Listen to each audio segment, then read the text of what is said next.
And hello sob, selamat datang di konten serunya sepak bola. Tentunya kalian masih bersama gua Nunuy, oke?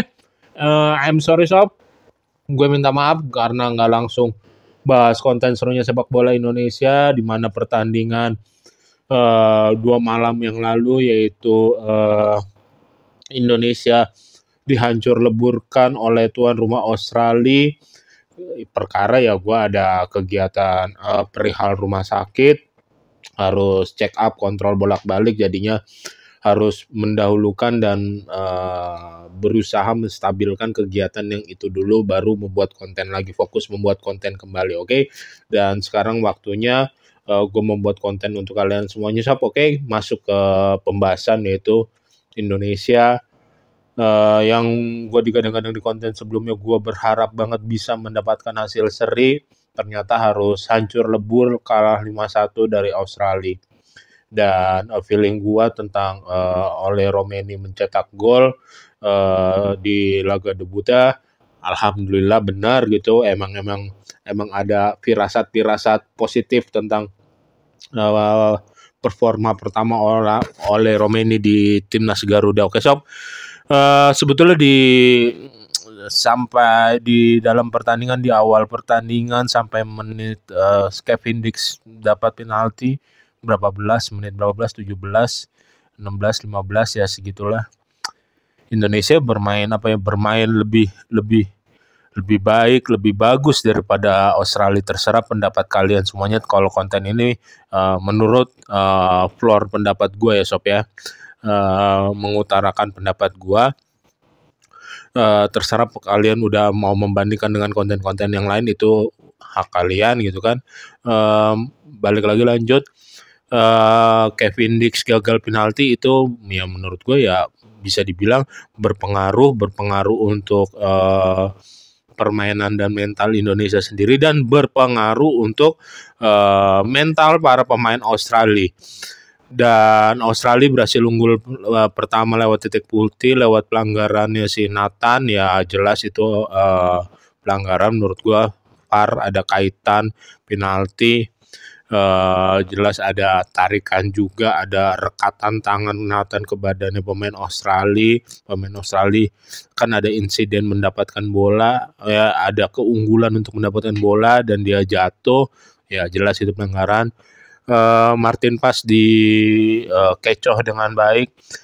Pemain nomor punggung 6 pemain Australia sukses melaksanakan tugasnya dengan baik.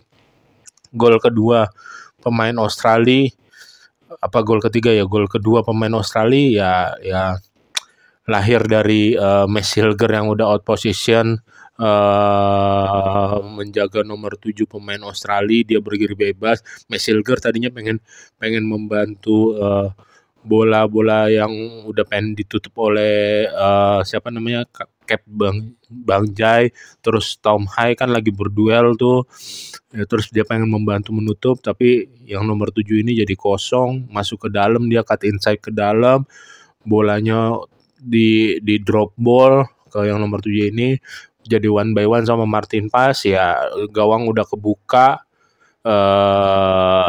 dengan gampang, dengan mudahnya ditaruh aja di keatasin di pojok atas, oke? Terus gol ketiga Australia, kalau gua nggak salah itulah dari bola muntah, yang bola udah ditepis dari Martin Paes. Lini tengah kita benar-benar kelihatan banget di gol ketiga ini, benar-benar kayak keropos banget, benar-benar kayak bad situasi banget. Gol ketiga atau gol keempat ya itulah sob, yang golin si pemain stylishnya Australia, pemain yang sering menjadi foto baju Australia, siapa tuh ya, yang gelandang pengatur serangannya itu. Dia mendapatkan bola muntah, Paes udah jatuh, dia yang musuh pertama juga, ya tinggal dibelokkan bolanya ke pojok atas. Yang nomor 7 ini benar-benar di babak pertama tuh nomor 7 pemain Australia itu benar-benar merepotkan banget zona pertahanan timnas Indonesia, benar-benar dia bisa menjelajah dengan baik.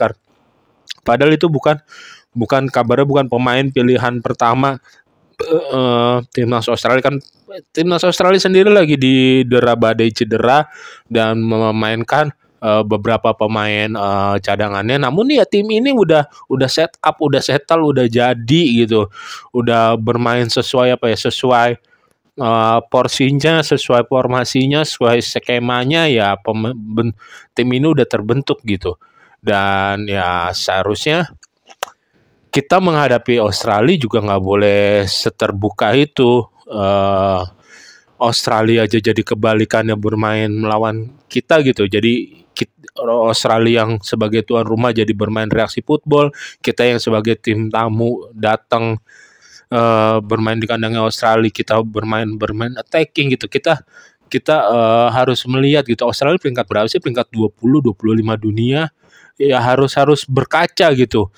Lawan kita benar-benar yang levelnya udah hampir setiap Piala Dunia menjadi pesertanya. Ya kita harus apa ya? Harus legowo, harus punya prinsip mencari cara gimana untuk menahan permainan Australia. Dan di GBK kan kita bermain reaksi football dan sebetulnya kita cenderung di saat Australia ini bersama coach Patrick Kluivert juga, kalau pada definisinya coach Patrick Kluivert bermain apa ya, bermain menyerang, bermain attacking, mempunyai jiwa menyerang yang baik, jiwa menyerang yang solid. Tetapi kan kita harus apa ya, harus berkaca, harus sadar diri kalau timnas kita tuh peringkat ranking 127, lo lawan ranking 25 langganan Piala Dunia. Ya lo harus apa ya? Harus memutar otak, harus mencari cara yang benar-benar matang, yang benar-benar pas, walaupun baru persiapan 2 hari. Nggak bisa lu memaksakan bermain menyerang gitu. Bermain menyerangnya juga skemanya masih nggak jalan lah gitu. Skemanya masih nggak jalan gitu, bisa dibilang.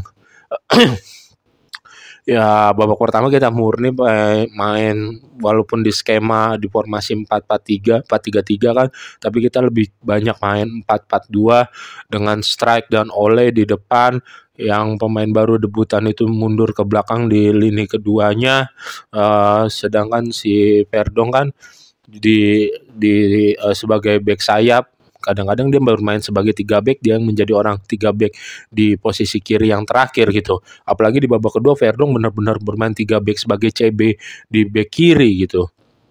Lanjut di 2 gol pemain Australia berasal dari setup corner kick yang udah benar-benar tersusun, tertata, terorganisir. Bisa dibilang itu pasti dilatih berulang-ulang kali karena bentuk setup corner kicknya mirip, hampir sama skemanya. Yang gol corner kick pertama Australia, Sandy Walsh jelas kalah duel,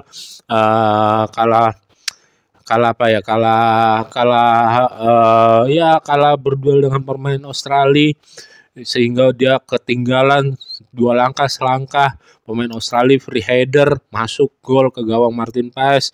Terus yang gol terakhir kelimanya Australia itu ya dari Josh Irving lagi menyambut bola, mendahului di depan Jay Ijes, memotong bolanya. Jay Ijes udah telat momen, udah ritmenya ketinggalan, ritmenya kalah sama si Irving.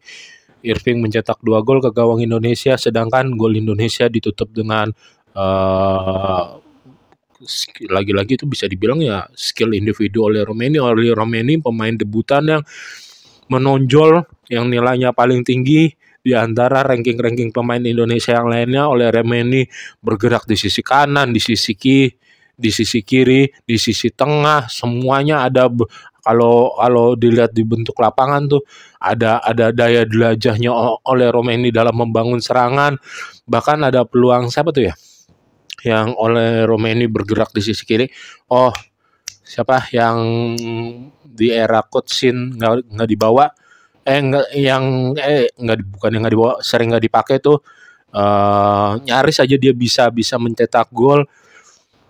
Sultannya ya berkat oleh Romeni gitu, berkat daya juang, daya jelajah oleh Romeni menyisir sayap kiri, memberikan passing, sayang nggak bisa dikontrol, konversi menjadi gol.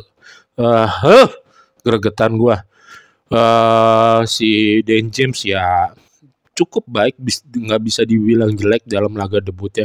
Dia cukup baik kok dalam memberikan membantu membangun serangan di sisi kiri lapangan, khususnya di babak pertama. Terlihat perannya begitu penting. Terus duelnya walaupun badannya kecil nggak mau kalah sama pemain Australia. Giliran dia udah out position, berani untuk membenturkan badannya, berani untuk bertarung, berduel gitu sob. Oke. Jadi gue masih menilai dia bukan pemain jelek di laga debutnya, cuman harus lebih bisa berkaca di laga-laga ke depannya. Sebetulnya ini benar-benar sistem yang salah dipakai oleh coach Patrick Kluivert di laga debutnya. Nggak seharusnya kita tampil terbuka seperti itu, nggak seharusnya kita yang banyak mengambil otak permainan. Pemain Australia itu hanya menunggu, ya mirip lah kayak Indonesia lawan Cina. Cina hanya menunggu kita yang berkreasi, cuman kita berkreasinya fatal dan bisa dibilang sekarang zona attacking kita terulang kembali lawan Australia, belum terbentuk, belum nemu ritme membangun attackingnya. Ya bisa dibilang kesalahan formasi, kesalahan skema, kesalahan taktik dan segala macam ya sob. Ya kalau mau di ranking 5 pemain terbagus gua saat melawan Australia dari Indonesia, yang pertama ada yang kelima tuh ada Rizky Ridho masuk menggantikan Sandy Walsh yang baru main beberapa menit, harus cedera lagi. Dia ketiban sama pemain Australia kan, nyesek tuh parah. Terus ada 5 ada Rizky Ridho, terus ada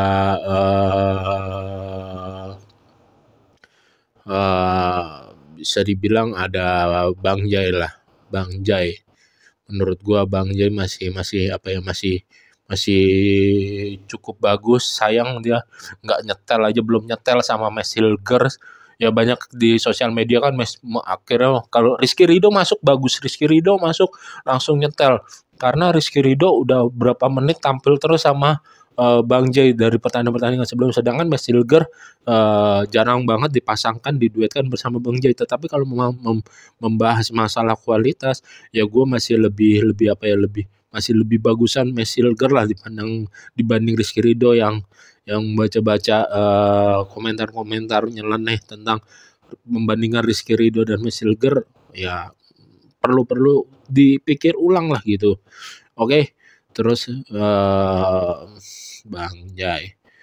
Terus Kevin Dix bermain cukup bagus.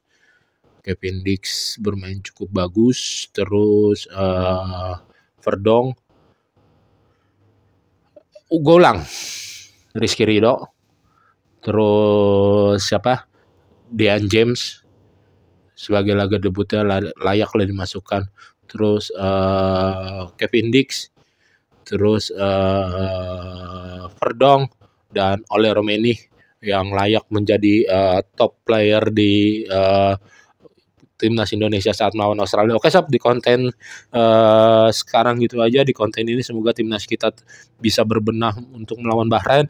Nanti abis ini gue langsung mau bikin yang konten melawan Bahrain kayaknya, kalau masih sempat mau sahur. Sekian, jangan lupa untuk subscribe, comment, like, and share konten serunya sepak bola bersama Nune. See you and bye-bye. Jaga kesehatan dan selamat menjalankan ibadah puasa. Semangat sob.